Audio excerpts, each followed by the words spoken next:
Hello बच्चों, आज हम लोग मुस्लिम रिफॉर्म मूवमेंट पढ़ेंगे। जिस तरीके से नेशनल मूवमेंट चल रहा था और हिंदू समाज में अपने धर्म और समाज के प्रति जागृति उत्पन्न हो रही थी, और उसको लेकर के आपने देखा कि राजा राम मोहन राय, दयानंद सरस्वती, विवेकानंद, बहुत सारे लोग हिंदू धर्म और समाज में आई हुई कमियों को लेकर के चिंतित थे और उसे बदलने की और परिवर्तित करने की कोशिश कर रहे थे। वैसे ही मुस्लिम समाज में भी ये बात आने लग गई थी पढ़े लिखे लोगों को कि हमको भी समय के साथ बदलना ज़रूरी है और पुराने जो कंजर्वेटिव माहौल से हम जो जुड़े हुए हैं उससे दूर होना और प्रोग्रेसिव होना ज़रूरी है। तो ये सारी चीज़ों को ले करके जो मुस्लिम्स को ले करके मूवमेंट्स हुए और फिर अब वो लोग आगे प्रोग्रेस हुए, उससे रिलेटेड आज का लेक्चर है।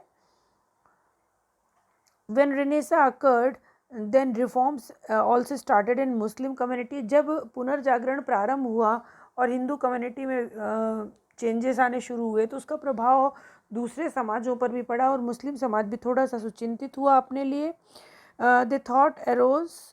These thought arose after 1857 when some Muslims started learning Western education. ये विचार 1857 के बाद तब खड़ा हुआ जब कुछ मुस्लिम लोगों ने जो है पश्चिमी पढ़ाई को प्रारंभ किया। In 1863 in Calcutta an organization established which called Mohammedan literary society. 1863 में कलकत्ता में एक संगठन का निर्माण किया गया जिसको कि मोहम्मडन लिटरेरी सोसाइटी कहा गया, जो मुसलमानों के लिए थी। And this society promotes Muslims to remove the evils of the society and also promotes the west in education. इस संस्था का मुख्य उद्देश्य था कि समाज की बुराइयों को, मुस्लिम समाज की बुराइयों को दूर किया जाए और पश्चिमी शिक्षा का विकास अपने समाज में किया जाए। Sir Syed Ahmad Khan were main reformer of Muslim community. They balanced between the Islam and the modern education and progressive thought.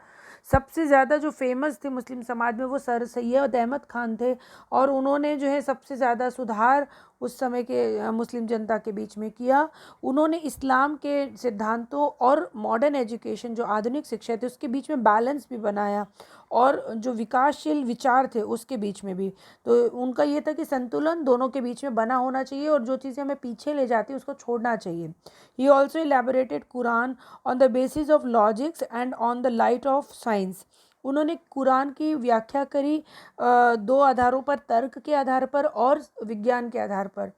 He also said that if anything is not according to the base logic then we should introduce the changes in the religion.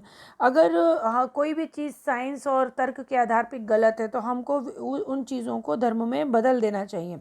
He want to adjust the religion according to him. वो कहते थे हमको धर्म को अपने अनुसार बदल लेना चाहिए। He criticise the social superstitions and backwardness. उन्होंने सामाजिक अंधविश्वासों को और रूढ़िवादी चीज़ों को जो पीछे ले जाती हैं उसको छोड़ने के लिए कहा और उसकी आलोचना की। He also thought that modern education is very important for Muslim to be progressive. उन्होंने ये भी कहा कि आधुनिक शिक्षा जो है वो बहुत ज़रूरी है अगर मुसलमानों को आगे बढ़ना है, विकसित होना है। In 1875 he establish Mohammedan Anglo Oriental College in Aligarh, later it becomes Aligarh University. 1875 में उन्होंने मोहम्मडन एंग्लो ओरिएंटल कॉलेज की अलीगढ़ में स्थापना करी जो आगे चलकर अलीगढ़ यूनिवर्सिटी बन गया। He also in the favour of all religion unity, he was against to communalism. वो सभी धर्मों के एकता में विश्वास रखते थे और जो संप्रदायवाद है उसको बिल्कुल पसंद नहीं करते थे, विरोधी थे। ही believe Urdu is the symbol of unity between two religion. और इसीलिए उन्होंने कहा कि हिंदी और अरबी के कॉम्बिनेशन से जो हमारी उर्दू उद्भूत है वो निश्चित रूप से हम दोनों के धर्मों के बीच में भी एक सिंबल बनती है, यूनिटी का सिंबल बनती है।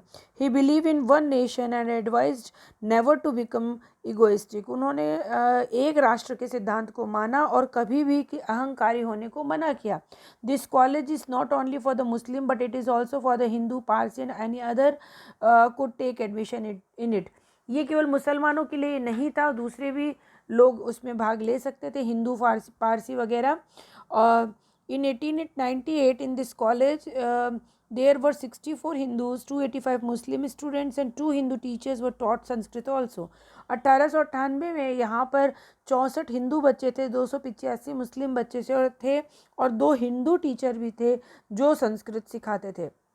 But in the last phase of his life, he stopped his disciples to do national movement. लेकिन अपने जीवन के अंतिम समय में उनका मत थोड़ा बदल गया और उन्होंने अपने शिष्यों को जो है नेशनल मूवमेंट में जाने के लिए मना करना शुरू कर दिया. He believed that only by education we could defeat British government. उनका मानना था कि हम शिक्षा के द्वारा ब्रिटिश सरकार को पीछे कर सकते हैं और जब तक अभी शिक्षा नहीं है तो हमको ऐसा नहीं करना चाहिए.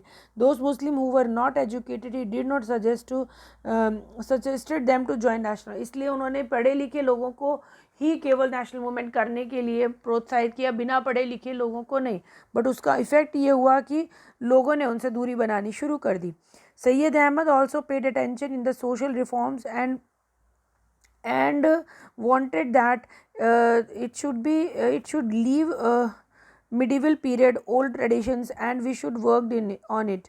उन्होंने कहा कि पुरानी चीज़ों को हमें छोड़ देना चाहिए और जो मध्यकालीन रिचुअल्स हम लेकर बैठे उनको छोड़ देना चाहिए और हमें नए ज़माने के हिसाब से आगे बढ़ना चाहिए. ऑल्सो अगेंस्ट टू पर्दा system and favour of women education.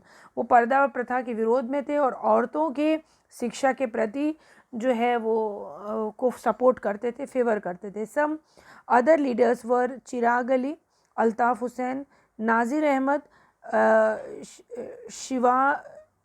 शिवाज़ Mohammad of Aligarh movement. ये कुछ और थे जो कि इस मूवमेंट में, आंदोलन में उनका साथ रहे थे. It helped a lot to increase the education in Muslim community. और नो डाउट अलीगढ़ आंदोलन के बाद से ही जो है इन्होंने जो है मुस्लिम कम्युनिटी को रोज़ क्या मोटिवेट किया कि तुमको एजुकेशन की क्या वैल्यू है और सभी मुस्लिमों ने काफ़ी हद तक एजुकेशन, जो मॉडर्न एजुकेशन है वो लेना शुरू कर दिया. सो बच्चों, इसके आधार पे आप लोग बना लेना, that is sufficient. Thank you.